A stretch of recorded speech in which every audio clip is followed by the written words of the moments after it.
This year's election is literally going to run all of us into the ground. It's barely even started and things have already been a complete mess.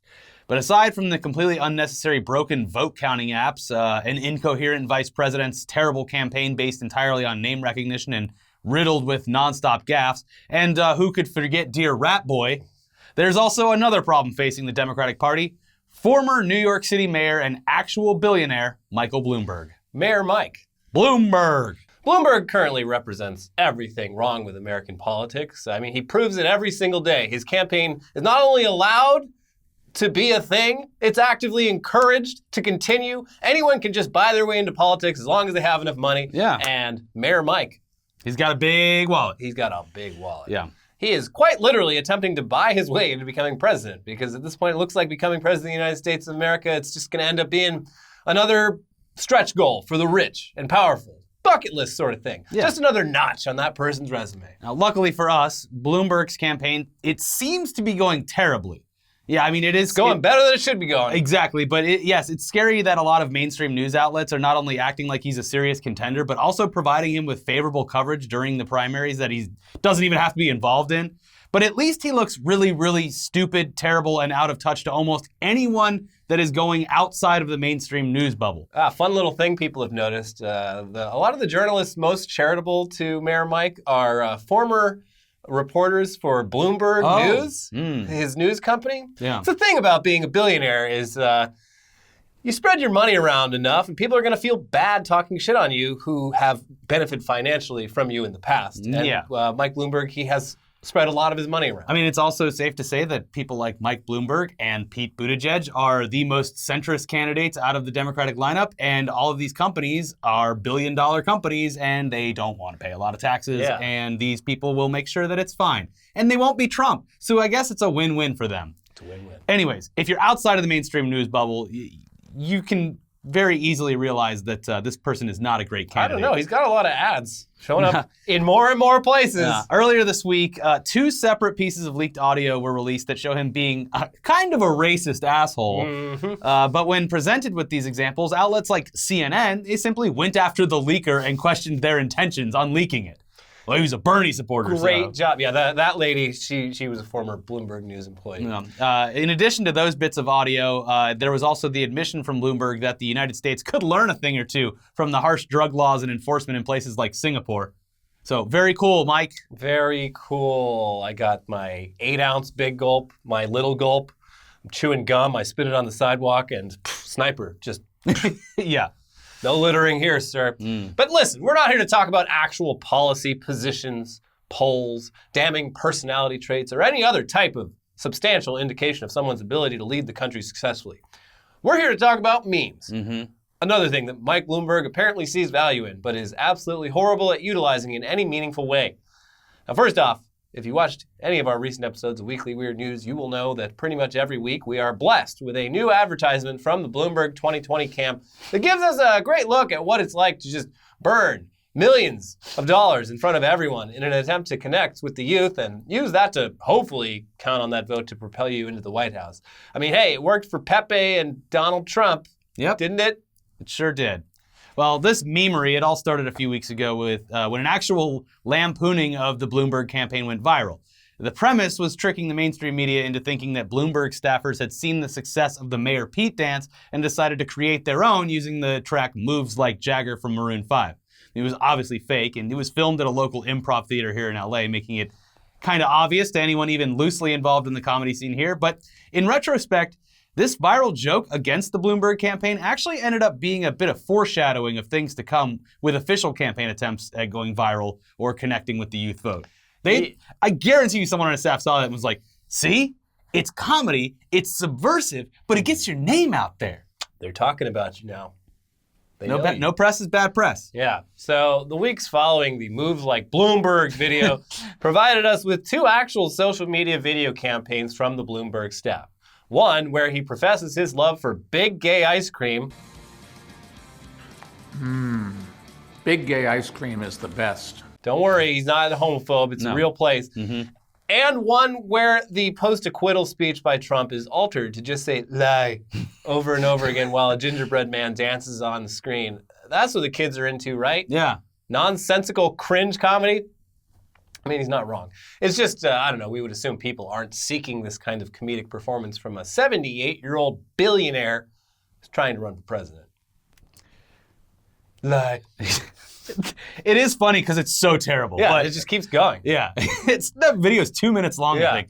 And there's another one where it's like dancing, and and then he grows a Pinocchio nose. It's really something. People are getting paid, though. He has spent like $400 million. Yeah, people are getting paid. That's the one thing to remember in Yeah. all of this. As long as he doesn't become president, then everything's fine. Yeah, just don't let him win, but let him throw his money away. Yeah, exactly.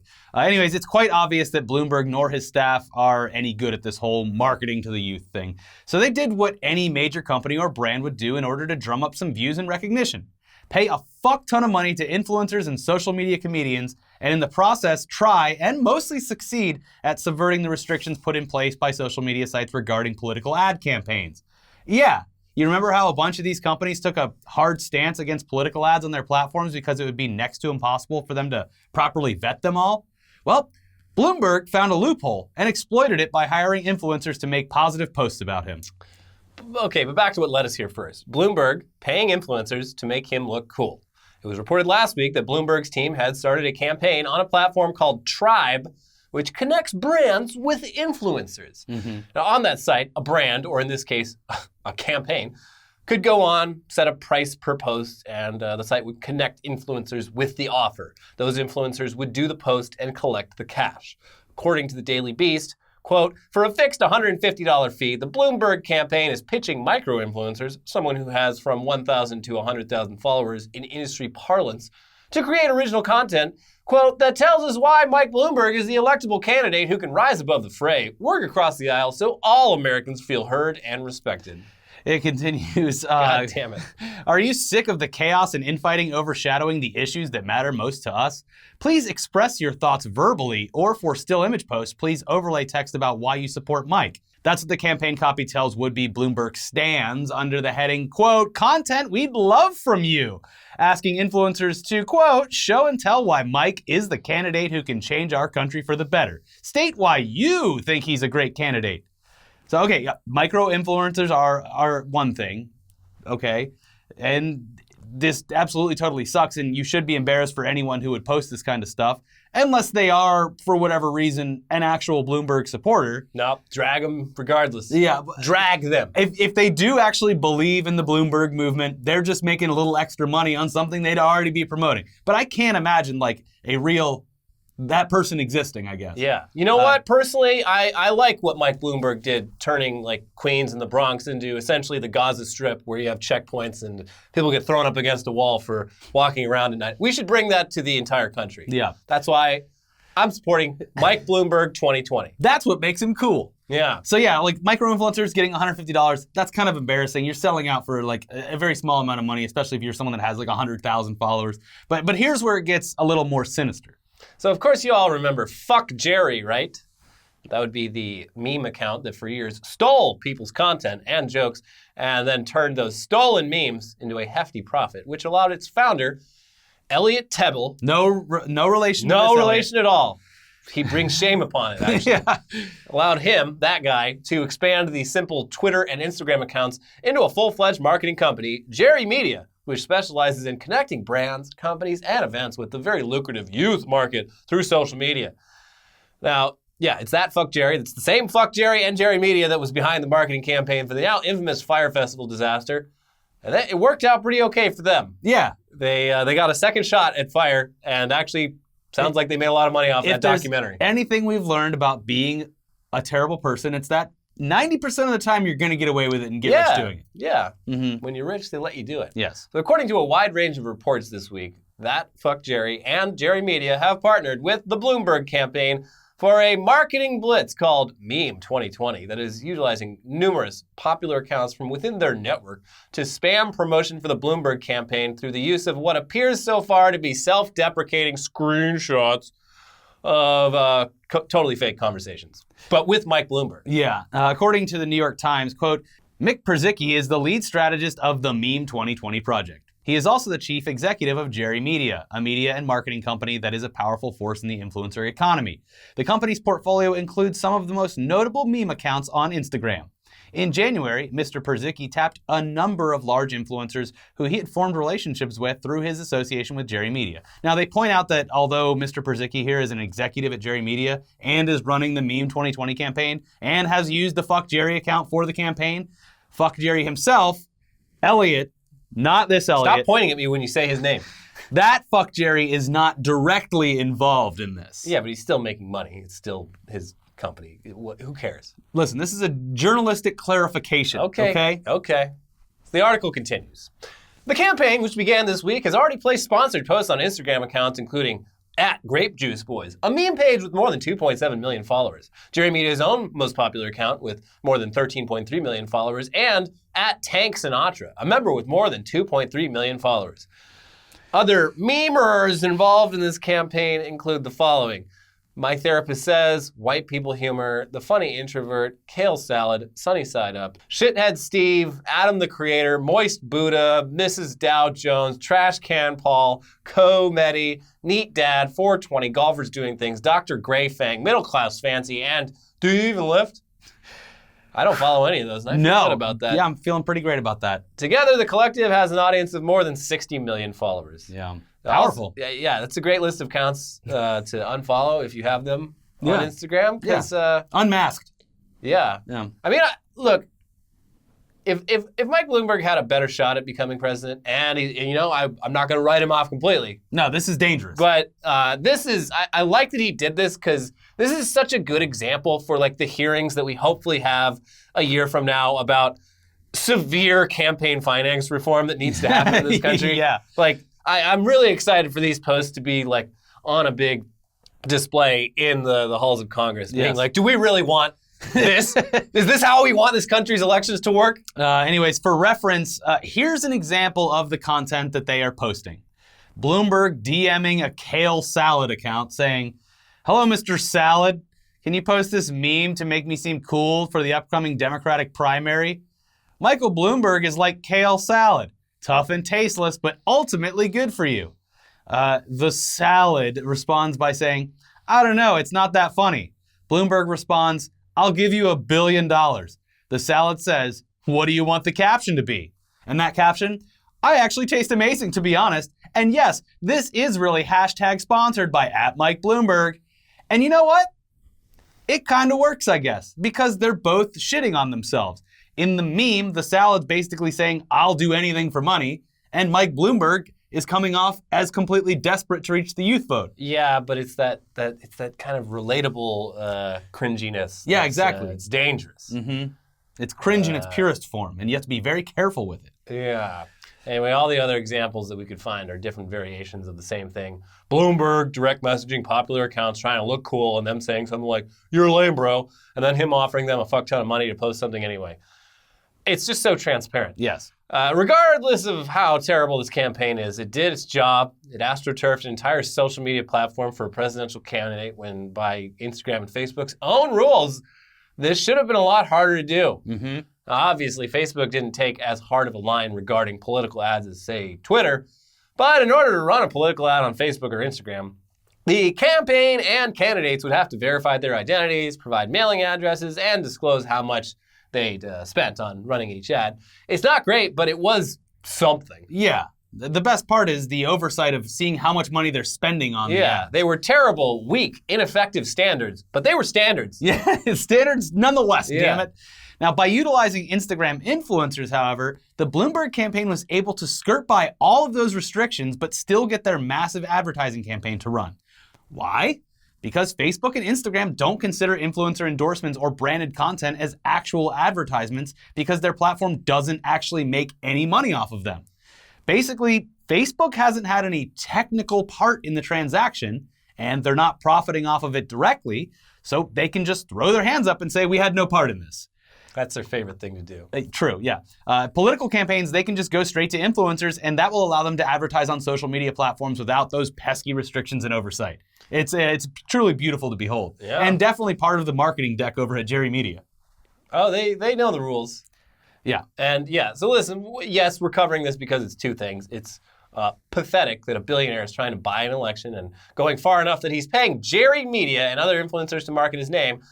And it's also pathetic that a company and specific people are willing to work hand in hand with a candidate that almost certainly goes against what they believe in, both morally and politically. Yeah. So let's just say that this whole thing is fucking lame. It further proves how lame both of these groups are. But at the very least, it shows that Bloomberg is desperate and that he's definitely wasting his money if he's sunk this far. Let's just say that we hope that the marketing does not work. Because it would be a real shame if we traded one rich asshole who bought his way into running America for another. And also a good point that this is a good point that this is fucked is that one of the people that we dislike the most out of everything. What? Yeah, a guy that like for years, one of our OG like enemies, Rogues Gallery. Yeah, back in the ETC days, a guy calling himself the Fat Jew. He said no to this. Yeah, he I think like Fat Jew and Fuck Jerry came up around the same time, doing the same shit, just stealing people's memes, not giving credit, being total dicks about it. And he made a big stink. He's just like, no, fuck Michael Bloomberg.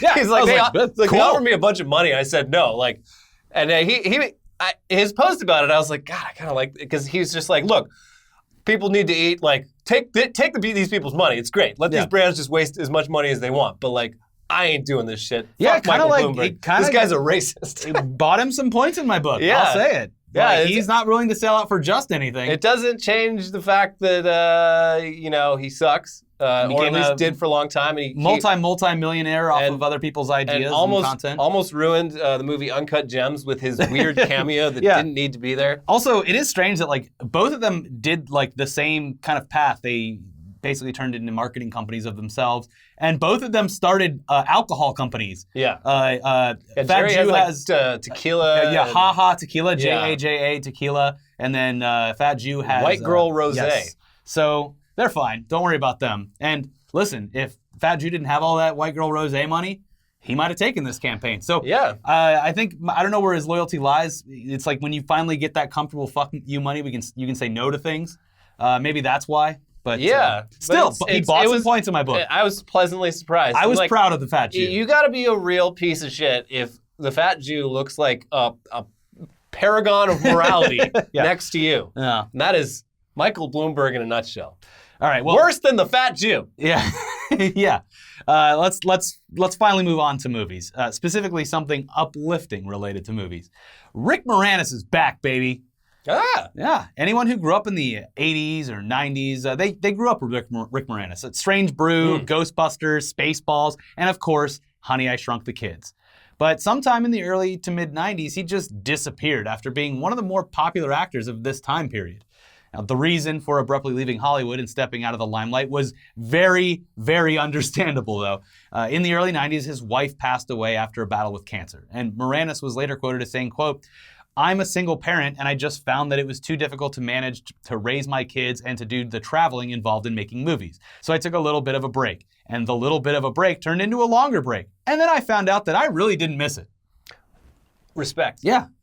He did pop back into like a few voice acting roles throughout the 2000s, but he mainly stayed out of the public eye. He even turned down a potential role in the Ghostbusters reboot, probably for the best. Yeah, in retrospect, yeah. But it was announced this week that Rick Moranis would be coming back to on-screen roles, and not only that, he will be reprising the character that made him famous to millennials nearly 30 years ago, Wayne Szalinski, the goofy scientist dad who shrunk his and his neighbor's children. The reboot will simply be titled Shrunk, and it sounds stupid, but whatever. It'll be cool to see a modern adaptation of a film that was pretty groundbreaking back then as far as kids' movies go. Yeah. I mean, I remember being blown away by the special effects. Yeah, like the ant versus the scorpion. Yeah. Didn't eat that big cookie. It's one of those movies that I kind of just have to refuse to ever watch again because I remember it being like so realistic in my mind's eye, and I know that if I put it on today, I'd be like, oh, this looks like shit. Yeah, they also used to have, I can't remember which one it was at. I remember going there when I was a kid, but they had at one of like the Disney MGM or something. They had a giant area that was from the movie, so you could be in the grass and see the giant cookie and everything. It's pretty cool. But it was like I said, that movie came out in 89 or 90, so I was the perfect age for it. You were the perfect age for it. I don't know if kids today watching would be like, that looks like shit. Yeah, they might. I don't know. These kids, they have such high standards. Now, but Shrunk, aside from bringing Rick Moranis back, it'll also be helmed by the director of the original, there it is, 1989 film, Joe Johnston. Oh. Yeah, so he's back. The film will apparently star Josh Gad as Wayne Szalinski's adult son, who will, I can only assume, carry on the family tradition of shrinking Wayne's grandkids and nearly murdering them unwittingly many times. It's whether it's the neighbor's kid or he himself that almost steps on his children. Someone's going to put these kids in a lot of trouble. Oh, fuck. There's like the scene with the lawnmower. Yeah. Terrifying. It's a great invention because the kid just wanted to drive the lawnmower. No payment needed. Yeah. And, he almost murdered an entire family. Yeah. Anyways, there's really no other information out there right now. The Moranis news is literally the biggest news about the reboot, aside from the fact that Disney's going to be releasing it, and it will have a actual theatrical release instead of becoming one of those straight to Disney Plus films like Lady and the Tramp. So that's good. Yeah, that's a good sign. Yeah. So in what is probably the biggest movie news of this week, Matt Reeves has revealed the first screen test of Robert Pattinson as Batman, for the upcoming movie. And it looks great. I mean, we can only really show you screenshots here out of fear that we'll receive some sort of copyright strike for showing the actual video. It's like 10 seconds long, but we'll leave an official Vimeo link down below so you can watch it, because it's pretty cool to see. The score for the short test is also great. It's interesting. I'm liking the vibe. I very much enjoy the vibe. People have pointed out that the bat, it's made out of a gun. The gun that killed his parents, potentially. Which is canonical. I think it was like... Kevin Smith's book did that. It's an interesting idea. But Pattinson looks great, and inspired by the screen test coming out, I rented Lighthouse last night. It's fucking great. I need to watch that. So if you want to put yourself in the shoes of the casting agent that probably recommended him, watch Lighthouse. It is... Yeah. Whoo boy. Anyway, this looks great. I think the suit looks really cool. It's got a kind of hand sewn vibe to it. It has a kind of like a Arkham Games kind of vibe to it too. Yeah, because it's very angular and shit. Yeah. It looks like the Cybertruck. Shit. I don't like making that association. No. But Robert Pattinson looks like Batman. Yeah, we've maintained that position for a while now. We were never hating on this casting. No, we said at the beginning. Great casting. He's a good actor. Good stuff. Yeah. So, what do you think about the new Bat costume? I think everyone's pretty much on the same page with this one. We haven't seen the horns. They don't pan all the way up. I think they're going to be 3 feet long. It'll be hilarious if like Batman Beyond or something. Is that a long one? They finally show the trailer, like the full costume, like in a month or so, and he just fucking giant horns, just knocking them all over everything. That's some of the best comments. And he's wearing those boots that like cartel guys wear that have the giant pointy boots. People online have been like, because you look at the cast list and people are like, A24 presents the Batman, and I'm like, yep, this is going to be. All things are pointing to this being fantastic. Yeah, I'm ready. Yes. My body is ready. It's going to be another year and a half, though, right? Comes out. It's going to be a while. They haven't even started filming yet. Anyways, over on the smartphone entertainment side of things, HQ Trivia is no more. It has ceased to be. The live streaming trivia game with real money prizes that hit critical mass back in 2018 and has slowly lost steam since, it's officially done. Apparently, the app was set to be acquired by a larger company sometime this week, but the deal randomly and apparently mysteriously fell through at the last moment. Current investors refused to keep funding the app after that news about the acquisition, and the company just completely dissolved on Friday. So, bye-bye. I had completely forgotten about it for like 2 years. I checked in on it every once in a while, had a little bit of fun. They lost like a lot of views per day, but they were still doing pretty good. Better chances with fewer viewers. Isn't that how it works? Yeah, but they started doing this whole thing where like you could like take the money and run, but you'd only get like 50 cents or something. Then you could risk it all for more. It was a convoluted mess, but they did start monetizing it with being able to buy like extra lives and stuff. It's weird to me that it failed so abruptly. Yeah. Because even the biggest Twitch streamers get, 50 to 100,000 live viewers. At the time, I remember they were saying like, oh, this is the future of like game shows. And it was impressive when it was released. When it worked. It was hilarious. Yeah, it was broken all the time. It's hilarious how often it broke. Yeah. Anyways, in a statement to the company, which notified everyone of the app's closure, HQ Trivia CEO and co-founder Russ Yusupov said the following. We have enjoyed some great progress in expanding HQ's reach and solidifying our business model over the past year, which led to us engaging with a banker to help find additional investors and partners to support the expansion of the company. We received an offer from an established business to acquire HQ and continue building our vision, had definitive agreements and legal docs, and a projected closing date of tomorrow, And for reasons we are still investigating, they suddenly changed their position, and despite our best efforts, we were unable to reach an agreement. Unfortunately, our lead investors are no longer willing to fund the company, and so effective today, HQ will cease operations and move to dissolution. All employees and contractors will be terminated as of today.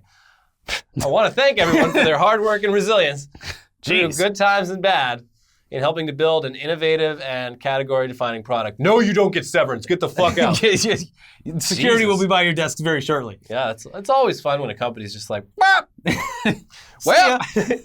get the fuck out. Yeah, so this closure and dissolution follows some pretty tough times for the company anyway. If you remember, the other co-founder of the app, Colin Kroll, who also co-founded Vine, he died suddenly of a drug overdose back in 2018. Then, in the months that followed, employees apparently banded together in an unsuccessful attempt to oust the CEO, which ended up just resulting in people that participated in this getting fired. So, Succession. Yeah, so it really didn't seem like a great place to work internally. But it always sucks to see a bunch of people get fired on the same day because of what we can only imagine is gross incompetence on the part of the executives. I mean, apparently they were bad enough that the fucking workers tried to unionize from within the company and fire him. Yeah, that's usually a sign that things could be better. Also, like, they were still getting tens of thousands of views a day. How you don't turn that into a profit, especially when you've already worked with major brands, is confusing to me. Yeah. Downsize, maintain. But that's not what it's about. It's about fucking getting acquired and taking a golden parachute. Exactly. At its worst, the service was still getting pretty decent numbers. I don't know how they fucked it up so badly, but it's gone now. Bye-bye. Do you think everyone that had all that money they were saving up in there playing the game, waiting for those checks to get cashed, you think they'll get any of their money? No. No, they won't. I don't think they will. Anyways, we both have to do things for Valentine's tonight, so I'll do this Sonic review very quickly and say that you probably shouldn't take your Valentine's date to Sonic, even though this is up late on Friday or early Saturday. Here's the thing. It is fine. Okay. It's fine. It's not great. It's not even really that good. Okay. But it reminded me of, we all have those movies that we watched as a child. I think Honey, I Shrunk the Kids shows up, so or is still good, so don't make that comparison. But there's movies that we all watched as children that we really, really love. And if you watch them as an adult, you'd be like, wow, this movie sucks. I'm thinking of Super Mario Brothers, or like Three Ninjas, or like BMX Bandits, or something like that, where you wouldn't even be able to watch it today. I kept feeling while watching this that Sonic falls directly into that category. Okay. If you are like 7 to 13, this movie is probably going to blow you away. It is like 90s Jim Carrey and a 90s video game icon doing 90s movies shit, which I connect to on a level that is different from everyone else. Yeah. So in the sense that it's a good kids movie, fully agree. There's some actual really good jokes in there. There's also some jokes that are the worst, like groaniest jokes that I've ever heard in my entire life. There's also a astronomical amount of product placement that I can only imagine was shoehorned in after they had to pay for the animation to get fixed, because it is shoehorned in. It's like they literally do a fucking commercial for Olive Garden in this movie. And I'm pretty sure they say, I can't remember exactly, but I'm almost positive they say, when you hear your family. Jesus. But overall, it was fun. It was fine. I wouldn't waste money to go see it, but if you have like AMC A-List or something and you are desperate to go see something, I'd see it. Sounds like I'm going to be watching this one on a plane. Yeah. Yeah, it's not great. It's not great, but it's fine. I'm not trying to piss anyone off that loved it. I had a good time watching it. There's no children watching this. You're fine. Okay. I had a good time watching it. I'll say that for people that, love Sonic irresponsibly and are going to love this. It's doing great at the box office. So far, I guess. Yeah, it's on track to beat out Birds of Prey. Yeah. Sorry, ladies. Oh, they had to change the name of Birds of Prey. They changed it to Harley Quinn and the Birds of Prey. Wait, what? Yeah, they officially changed the name. How can they do that after the movie's already out? They just send a fucking email into all the theaters. Is the logo in the movie, like the title card, different? Wouldn't imagine so. What the fuck? I would imagine that the name change is for marketing materials that are playing currently online or on TV shows. And also the biggest problem is they probably fixed it on all of the apps like Fandango and AMC to where it says Harley Quinn first. I mean, that makes sense. People are dumb. But yeah, they actually changed the name. Okay. Yeah. Interesting. Anyways, we got to get out of here. So yes, thank you for joining us.